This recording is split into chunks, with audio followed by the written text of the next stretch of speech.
This is a hatch pool, and they're a fairly regular feature on chalk streams. I'm not getting too near the edge because there's fish just over this wall here. Now, these hatch pools, as you can see, they're man-constructed, and the idea was that in the olden days they dropped boards in to form a dam to stop the river flow, and the principle was to flood the water meadows, these outlying meadows. They did that in winter, and in spring they take the boards out and let the river run away again. And of course the surrounding fields all drained away, and what was left was a layer of alluvial silt, rich silt, and it was in fact a very early form of fertiliser. And obviously the grass grew lush and rich through this new silt, and then they put the stock on to graze. So it was a form of providing good early nutrition for their stock.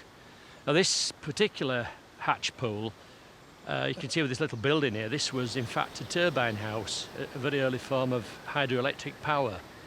Obviously long since unused, but a very attractive feature. And this is quite a ferocious hatch pool. The flow that's rushing through the other side of the turbine house, gravel has been washed up on the downstream side, so the pudding basin lower edge, if you like, is all gravelled up, and there ranunculus has taken root, so you get this apron of ranunculus. In the centre the flow's too fast for ranunculus to take hold, so you get this lovely hard gravel bottom. And all hatch pools hold stocks of fish, usually some very big fish too. Anyway, I'm going to start now. I'm going to just drop back a touch. I'm going to fish up this wall side. To fish these hatch pools, I think, is another essential skill, because a lot of people are a bit mystified by hatch pools. They don't know how to tackle them. What I've got on is a really heavy shrimp pattern.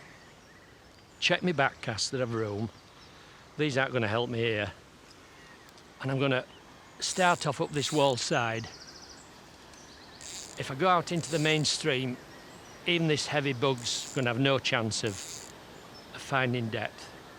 So I'm just going to present this down the wall side. And there's a fish. So that was first cast. There must have been a fella down there hooking it on for me.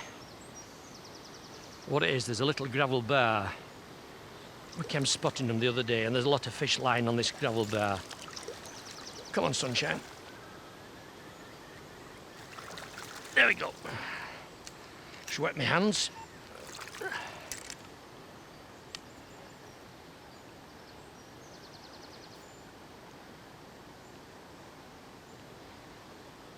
And I'll slip him back.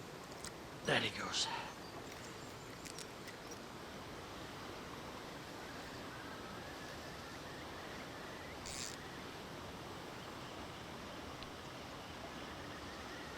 Fishing these hatch pools is very interesting. There's so many vagaries of the current. One second they're coming towards you, another second there's a boil in the water and upwelling, and they go the other direction. So let's see if we can get another one down by this wall side.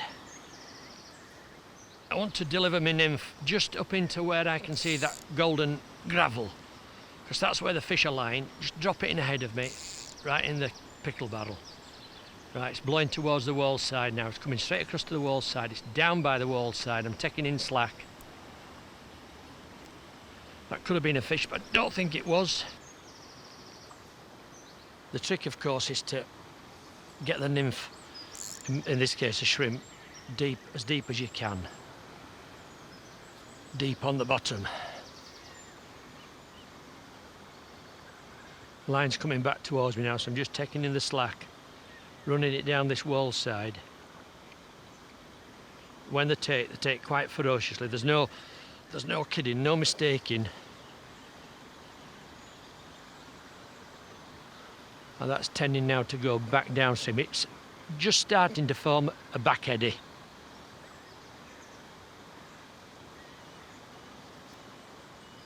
There's a fish.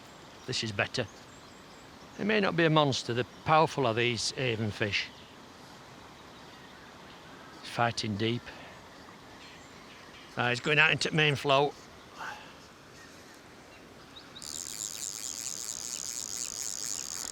There he goes. Get him on the reel.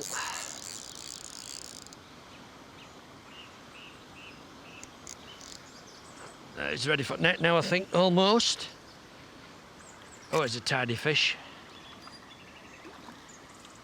He might not be beat yet.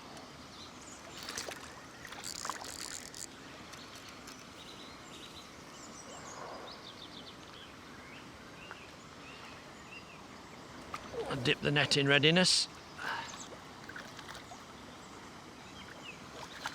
Don't you go down there. Yeah, it's getting on for a couple, I would say. Come on. Come on. Dear Uncle Ollie. Come on.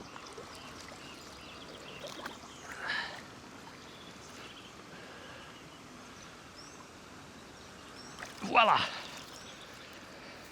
Yes, he's well over 2. It's near a 2.5, is this?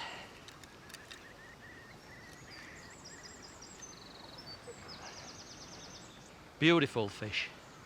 Just look at his fins. Just look at his huge pectorals, lovely pelvics. Look at the white edge on that anal fin there. It's like a Bernard Venables painting. Big, fit, healthy fish.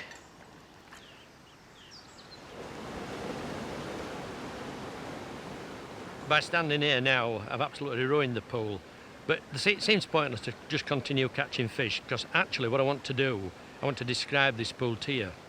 This is a beautiful hatch pool, and it's quite deep too. See this main tongue of water that's shooting down from the hatches? It's splitting about there, and a big portion of current of flow is pushing over to this wall side. And about here, it's hitting this wall, and it's diverting. One current is going downstream, past where my stance was when I was fishing. The other current is coming across here and going upstream, back towards this little building. Just here to my immediate left, you'll see down on the bottom of the pool, a large blonde golden apron of gravel. And in actual fact, I can see now 4 or 5 fish all swimming around, milling around, facing the current. They're facing that way because the current is essentially coming into this wall edge. And so it's a little bit of a back eddy. It's not really well defined. It's not as well defined as that one over there. You can see the current going down, hitting the ranunculus fronds, making its way over to that camp sheathing, the remains of that camp sheathing, and then there's quite a definite rotation there. A big soft spot in the centre where there's no flow at all, but there's a rotation up the bank side. This is a typical hatch pool. You get this centre funnel of current, and then on each side it rotates back on itself. So you get the chute through the middle and this rotation on each side. The main tongue of current that's coming down through the side of the hatch pool is just a big conveyor belt of food. It's sweeping food along.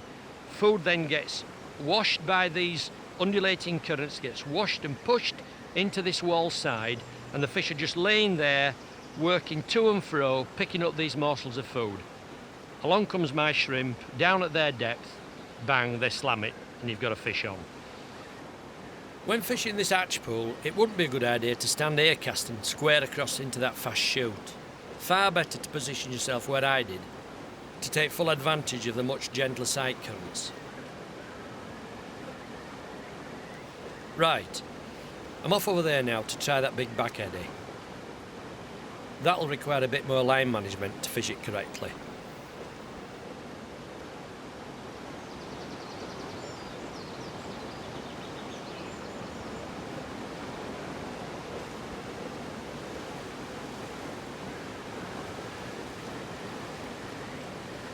This is a tasty spot. What I've got here ahead of me is the full back eddy. Drop that one right down the main chute and let it meander round.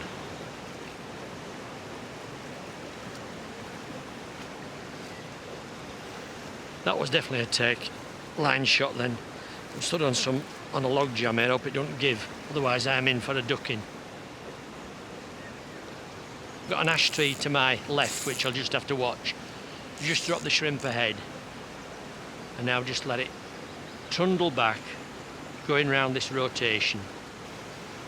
If it picks up in the current that's going the other way, I'll let it go down there. No. Thought that was a take. I don't know how deep it is. I can't see bottom yet. It's probably 8-10 feet. Just bring the flies up in the water column. Sometimes induces the fish to chase after it.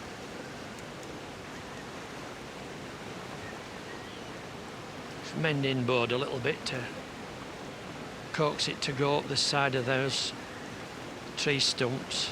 That rubbish.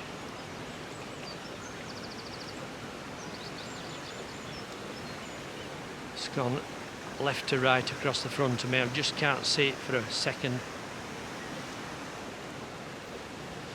Oh, that's funny. 2 fish straight away and now nothing.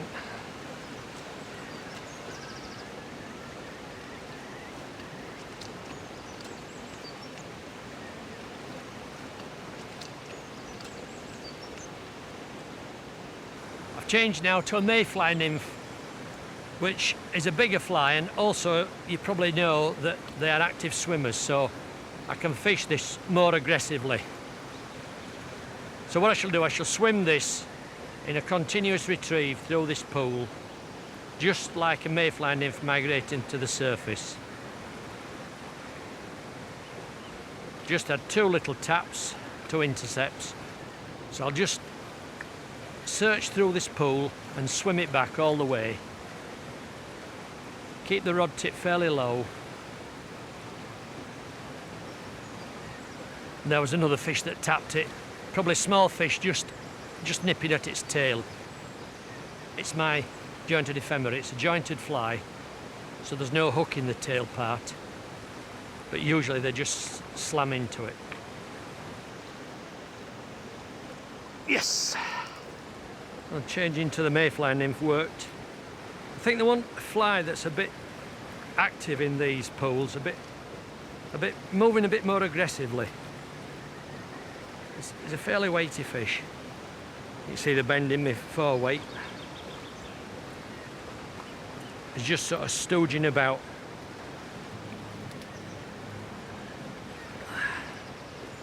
Come out from there, you monkey. There's a lot of rubbish under this bank here. Old decaying camp sheathing.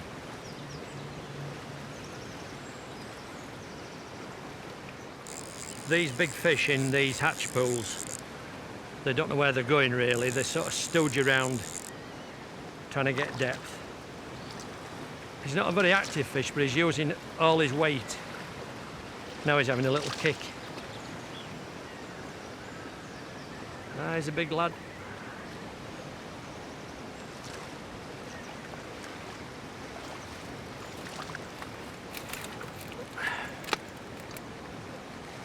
I've 3.5 pound leader point on, so I'm reasonably powerful at the tail end.